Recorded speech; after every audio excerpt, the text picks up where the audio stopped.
ये प्रखर ये लोग और आप लोग बहुत शरीफ लोग हो। आप लोग ये सिर्फ नेहरू जी का नाम लेते हैं, किसी और का नाम नहीं लेते। तो मैं पहले सरकारी गोदी मीडिया से पहले एक असली गोदी मीडिया की बात कर दूं। और मैं कहता हूं, जो आपने कहा पर्दा, मैं ये कहता हूं कि असली गोदी मीडिया, ये जो गोदी मीडिया हमको तो पर्दा आगे कर दिया ना, लेकिन असली गोदी मीडिया कौन सा है? जिन सज्जन का ये नाम लेने से डर रहे थे, जिन चैनल को डरना नहीं चाहिए, ये कहना मेरा गलत होगा, प्रखर डरते तो नहीं है, लेकिन इन्होंने जो सहनशीलता दिखाई, मर्यादा दिखाई, मैं मर्यादा तोड़ देता हूं। उन सज्जनों का नाम राजदीप सरदेसाई है, जिनके बारे में गोदरा का बात किया। अब मैं आपको बताता हूं असली गोदी मीडिया कैसा होता है। 2008 में आप भी संपादक रहे, मैं भी इस पद पर हूं।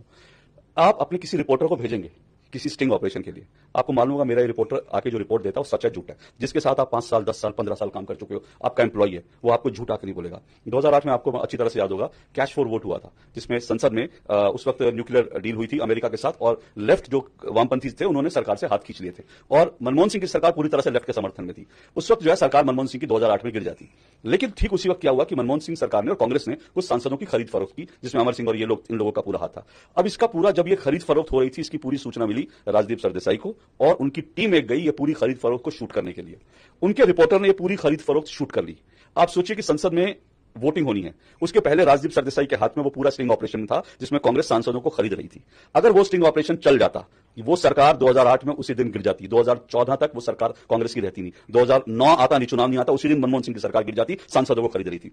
लेकिन राजदीप सरदेसाई जी ने क्या कहा? उन्होंने कहा कि मैं पहले इसको चेक करूंगा, मैं अपने रिपोर्टर की रिपोर्ट चेक करूंगा, उसके बाद चलाऊंगा। और वो उस स्टिंग ऑपरेशन के ऊपर राजदीप सरदेसाई जो संपादक थे उस चैनल के, वो करीब 3-4 महीने तक उस स्टिंग ऑपरेशन पर बैठे रहे। उस दिन मनमोहन सिंह की सरकार बच गई, और ये जिस दिन मनमोहन सिंह की सरकार बची, उसके 5 या 6 महीने बाद राजदीप सरदेसाई जी को पद्मश्री से नवाजा जाता है। असली गोदी मीडिया ये होता है, आप सरकार बचाते हैं, सरकार के लिए काम करते हैं, तुरंत आपको जो है पेमेंट हो जाती है। ये असली गोदी मीडिया है। सीरियल ऑफेंडर है सर। ये सीरियल ऑफेंडर है। सरदेसाई ने जो किसान आंदोलन था, उसने ट्रैक्टर से जब युवक की मौत हुई दुर्घटना में, उसके लिए भी ट्वीट कर दिया कि पुलिस की गोली से मारा। तो ऐसा नहीं कि गलती करके पकड़ा गया फिर आपने छोड़ दिया अपने कर्मों को। वो आए दिन झूठ बोलता है, आए दिन झूठ बोलते हैं, उसके बाद भी आपको कोई शर्म नहीं आती। मैं बहुत बार पहले भी कह चुका हूं, मैं जब यंग था, जब मैं प्रिंट में काम करता था, मैं राजदीप सरदेसाई जी का फैन था। मुझे लगता था कि एक टेलीविजन पत्रकार ऐसा होना चाहिए, क्योंकि तब मैं चीजें जानता नहीं था। इन्होंने कहा ना 2014 से पहले की, तब मैं प्रिंट में काम करता था, तो इस देश में कुछ चेहरे थे, राजदीप बरखा, यही लगता था कि टेलीविजन पत्रकारिता यही है, तो हम लोग भी उनके फैन होते थे। वो तो जब 2012 के बाद, जब लोगों के पास विकल्प आए और इनकी सोशल मीडिया आने के बाद इनकी जब असली चेहरा हमारे सामने आया, क्योंकि होता गया सोशल मीडिया में, आपने जो आज के 5 साल पहले कहा होगा, आज वो निकल कर आ जाएगा। अब आप सोचिए अरफा खानम वो कैसे एक्सपोज होती है। अरफा खानम जब ला इलाहा इल्लल्लाह का नारा लगता है, वो कहती है ये समग्रता का नारा है, लेकिन लोगों ने अरफा खानम का पुराना ट्वीट निकाल दिया, जिसमें वो ये कह रही थी कि भारत माता की जय कम्युनल नारा है। तो आप भारत माता की जय को कम्युनल कहते हैं, ला इलाहा इल्लल्लाह को समग्रता का नारा कहते हैं, तो आप 2 मिनट में एक्सपोज हो गए। तो इसके कारण अब जिस मसीहा पत्रकार की आप बात कर रहे थे, वो ये श्रीमान जो है वो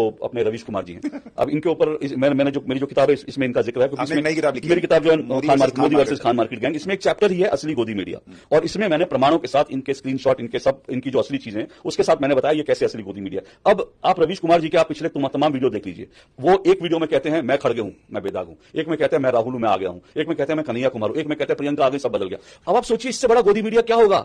रवीश कुमार तो आज कांग्रेस की गोद में बैठे, मतलब कांग्रेस का अगर एक कोई छोटा सा नेता भी निकल कर आएगा, रवीश कुमार उस पर आधे घंटे की वीडियो पेल देंगे और उसको ऐसे दिखाएंगे जैसे शहनशाह, मतलब एक चाटुकार होते थे ना शहनशाह, पुराने जो अकबर और ये सब लोग, इनके यहाँ नवरत्न के चाटुकार होते थे। तो इस तरह के नवरत्न चाटुकार लोग हैं।